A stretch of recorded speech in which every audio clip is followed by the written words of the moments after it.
National Oklahoma City Bombing Commemoration Day. Each year, National Oklahoma City Bombing Commemoration Day on April 19th honors the memory of those killed in the Oklahoma City bombing on April 19, 1995. We produce 5 amazing videos per week, so click on the like button and subscribe to see future videos. Like, comment, share, subscribe. The Oklahoma City bombing occurred when a truck packed with explosives was detonated on April 19, 1995 outside the Alfred P. Murrah Federal Building in Oklahoma City, Oklahoma, killing 168 people and leaving hundreds more injured. The blast was set off by anti-government militant Timothy McVeigh, who in 2001 was executed for his crimes. His co-conspirator, Terry Nichols, was sentenced to life in prison. Shortly after 9 a.m. on April 19, 1995, a Ryder rental truck exploded with terrifying force in front of the 9-story Alfred P. Murrah Federal Building in downtown Oklahoma City. The powerful explosion blew off the building's entire north wall. Emergency crews raced to Oklahoma from across the country, and when the rescue effort finally ended 2 weeks later, the death toll stood at 168 people. The list of the deceased included 19 young children who were in the building's daycare center at the time of the blast. More than 650 other people were injured in the bombing, which damaged or destroyed over 300 buildings in the immediate area.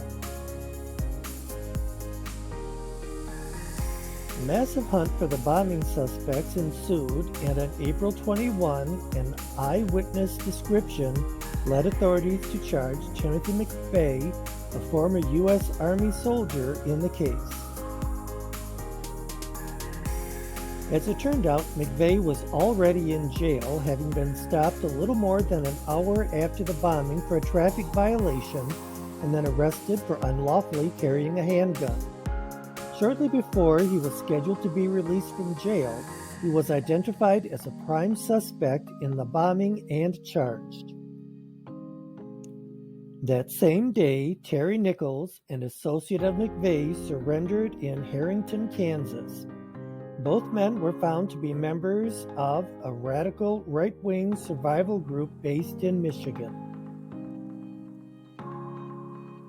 On August 8, Michael Fortier, who knew of McVeigh's plan to bomb the federal building, agreed to testify against McVeigh and Nichols in exchange for a reduced sentence.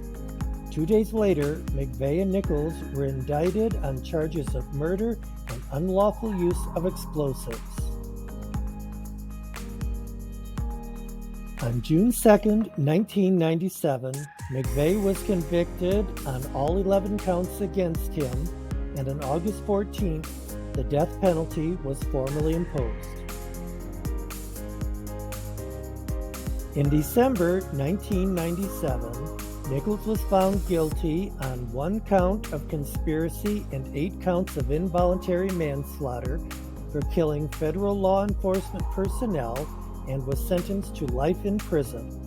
In 2004, he was tried on state charges in Oklahoma and convicted of 161 counts of first-degree murder, including fetal homicide. He received 161 consecutive life terms in prison. In 1998, Fortier, who had met McVeigh in the Army, was sentenced to 12 years in prison for failing to warn authorities about the Oklahoma City bombing plan. Fortier was released from prison in 2007 and entered the Witness Protection Program. McVeigh, at age 33, died of lethal injection at the U.S. Penitentiary at Terre Haute, Indiana. He was the first federal prisoner to be put to death since 1963.